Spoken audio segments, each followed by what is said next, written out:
لڑکیاں نئی شادی میں کیوں بیمار ہو جاتی ہیں؟ اکثر دیکھا گیا ہے کہ لڑکی جب شادی کر کے دوسرے گھر جاتی ہے تو اس کو نفسیاتی مسائل کے ساتھ جسمانی مسائل کا بھی سامنا کرنا پڑتا ہے۔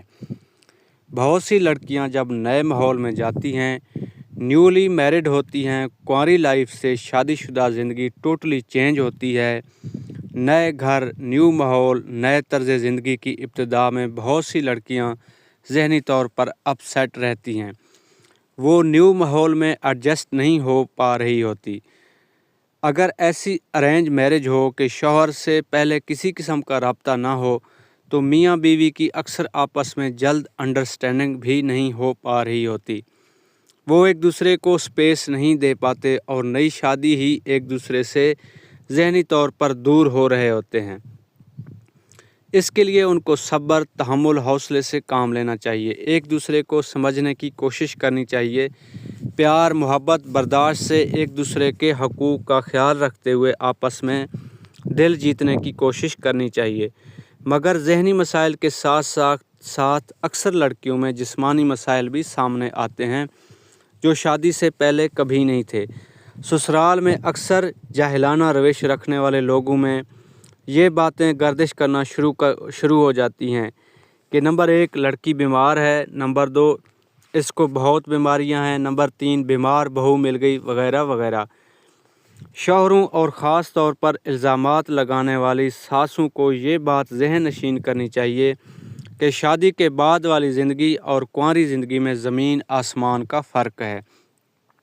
ساس وہ وقت نہ بھولیں جب وہ شادی ہو کر آئی تھی، ان کے ساتھ بھی کچھ جسمانی تبدیلیاں رونما ہوئی تھیں، اس لیے بہو کی باری بھی انسان ہونے کا، خاندانی ہونے کا ثبوت دیں۔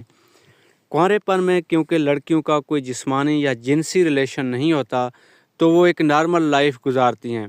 شادی کے بعد شوہر سے ریلیشن کے بعد ان کے ہارمونز تبدیل ہو جاتے ہیں، جس کی وجہ سے خواتین میں نفسیاتی تبدیلیوں کے ساتھ ساتھ بہت ساری جسمانی تبدیلیاں بھی رونما ہو جاتی ہیں۔ مثال کے طور پر نمبر 1 کچھ لڑکیوں کو شادی کے بعد کافی عرصے تک ڈائریا کا مسئلہ لاحق رہتا ہے۔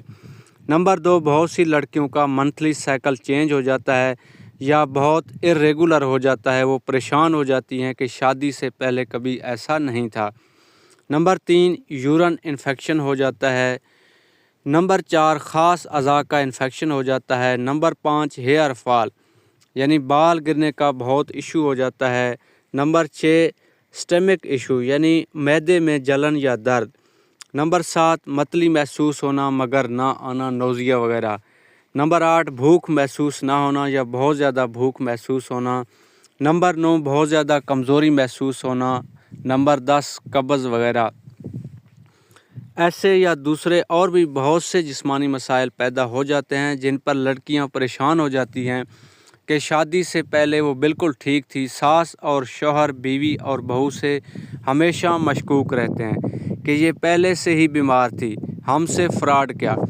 اکثر کم ظرف لوگ ان باتوں پر طلاق بھی دے دیتے ہیں جو کہ شوہر کی والدہ یہ کام بڑھ چڑھ کر کرواتی ہیں کہ یہ تو بیمار لڑکی ہے، اس سے گھر کے کام بھی نہیں ہوتے، ہم تمہاری کسی دوسری جگہ شادی کروائیں گے۔ تمام شوہر اور سسرال میں موجود خواتین کو تھوڑا سا میڈیکل نالج بھی رکھنا چاہیے کہ یہ سب تبدیلیاں ماحول، جسمانی تعلقات سے، ہارمونز تبدیل ہونے اور خوراک کی تبدیلی سے واقع ہوئی ہیں۔ صبر و تحمل سے کام لیا جائے، ڈاکٹر سے رجوع کیا جائے، بہترین خوراک، اچھا ماحول، پرسکون وقت دیا جائے جس سے وقت کے ساتھ سب کچھ نارمل ہو جائے گا۔ وہ لڑکی دوبارہ اسی جسمانی ساخت پر آ جائے گی جیسے شادی سے پہلے تھی۔ ڈاکٹر سے رجوع کر کے اس کو وہ میڈیسن یا خوراک دی جائے جو اس کے مسئلے کا حل ہو اور ان سب معاملات کو نارمل سمجھا جائے، بجائے جہالت کا ثبوت دیتے ہوئے سب میں واویلا کیا جائے کہ بیمار بہو مل گئی یا الزامات لگا کر اس کو طلاق دی جائے۔